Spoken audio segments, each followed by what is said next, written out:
আপনাদেরকে বাংলা নববর্ষের শুভেচ্ছা জানাচ্ছি।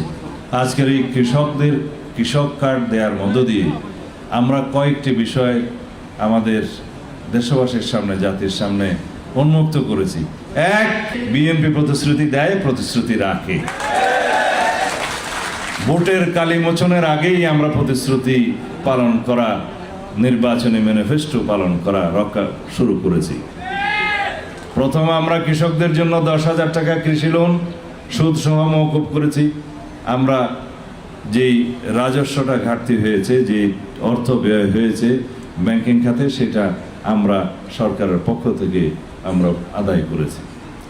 আমাদের নির্বাচনী ম্যানিফেস্টো অনুসারে আমরা বলেছি আমরা ফ্যামিলি কার্ড দেব, যার কাছে দেব তিনি হবেন সেই পরিবারের প্রধান মহিলা। তার ক্ষমতায়ন হবে, মর্যাদা বৃদ্ধি হবে, আর্থিক সচ্ছলতা আসবে, সন্তানদেরকে লেখাপড়া করাতে পারবে, ভবিষ্যতে সেই পরিবার প্রতিষ্ঠিত হবে। এটা আমাদের পরিকল্পনা ছিল, আমরা দিয়েছি, শুরু করেছি। তারপরে আমরা সমাজের ইমাম, মুয়াজ্জিম, খতিব এবং অন্যান্য ধর্মাবলম্বীদের যারা উপাসনালয়ের প্রধান, উপপ্রধান, তাদেরকে আমরা কার্ড দিয়েছি, সম্মানী ভাতা দিচ্ছি এবং মাসিকভাবে তারা সেটা পাবে। কিন্তু ইতিপূর্বে আমরা এই সমাজের যারা প্রকৃতপক্ষের নেতা, ইমাম মানিত নেতা, তাদেরকে আমরা সেইভাবে কখনো রাষ্ট্রীয়ভাবে ভাতা দিয়ে মূল্যায়ন করিনি। এইবার আমরা সেটা অনুধাবন করেছি, তারা যে ভূমিকা পালন করে, কিন্তু তাদের জীবনযাত্রার মান তত উন্নত নয়। তাদের সেই আর্থিক কষ্ট, অর্থ অভাব দূর করার জন্য আমরা সামান্য হলেও রাষ্ট্রীয় স্বীকৃতিটা দিয়েছি। এখানে দুইটা বিষয়, শুধু আর্থিক সাহায্য নয়, তাকে রাষ্ট্রীয়ভাবে সম্মাননা দেয়া হচ্ছে, স্বীকৃতি দেয়া হচ্ছে এবং বিভিন্ন কমিটিতে জেলা পর্যায়ে সহ উপজেলা পর্যায়ে সমস্ত জায়গায় তাদের প্রতিনিধিত্ব আমরা নিশ্চিত করেছি। সেটা আমার মন্ত্রণালয়ের অন্তর্ভুক্ত। সেই নির্দেশনা গিয়েছে এবং তারা মূল্যায়িত হচ্ছে। তারপরে আমরা অন্যান্য বিষয়, এই ফ্যামিলি কার্ড, কৃষক কার্ড, খেলোয়াড়দেরকে রাষ্ট্রীয় সম্মাননা, ভাতা প্রদান সহ আরও অনেক বিষয় যেগুলো আমরা প্রতিশ্রুতি দিয়েছি, সেটা আমরা প্রতিপালন করছি। এই স্বাস্থ্য কার্ড বাংলাদেশের সকল নাগরিক পাবেন, এটাও একটা রাষ্ট্রীয় স্বীকৃতি এবং এই স্বাস্থ্য কার্ড প্রত্যেক নাগরিকের কাছে থাকবে। সরকারি হাসপাতালে তারা বিনামূল্যে চিকিৎসা পাবে।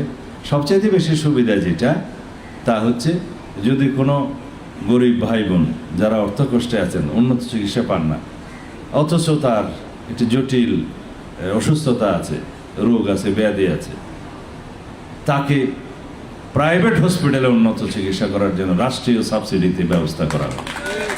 সেটা আমরা শুরু করবো ইনশাআল্লাহ। এতগুলো কাজ আমরা নাগরিকদের কল্যাণে শুরু করতে চাচ্ছি। কেন?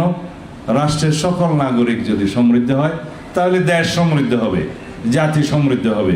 প্রত্যেকটা পরিবার যদি সমৃদ্ধ হয়, তাহলে সমাজ সমৃদ্ধ হবে, এই দেশ সমৃদ্ধশালী দেশ হিসেবে প্রতিষ্ঠিত হবে। আমরা আর অনুন্নত রাষ্ট্র থাকবো না ইনশাআল্লাহ। এটাই আমাদের টার্গেট। কৃষক বলতে এখানে শুধু ধান চাষি নয়, ধান চাষি, মাছ চাষি, যারা পশুপালন করেন তারা, যারা লবণ চাষি, যারা পান চাষি, যেখানে যেই চাষ হয় সবাই কিন্তু আমরা চাষি। মূলত বাংলাদেশ কৃষি নির্ভর দেশ এবং কৃষকরাই বাংলাদেশের মেরুদণ্ড।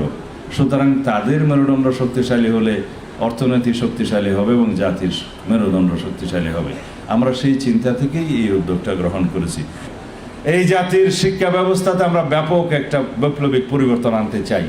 কারণ কোনো বেকার সৃষ্টির লোককে আমরা কোনো শিক্ষা ব্যবস্থা রাখতে চাই না।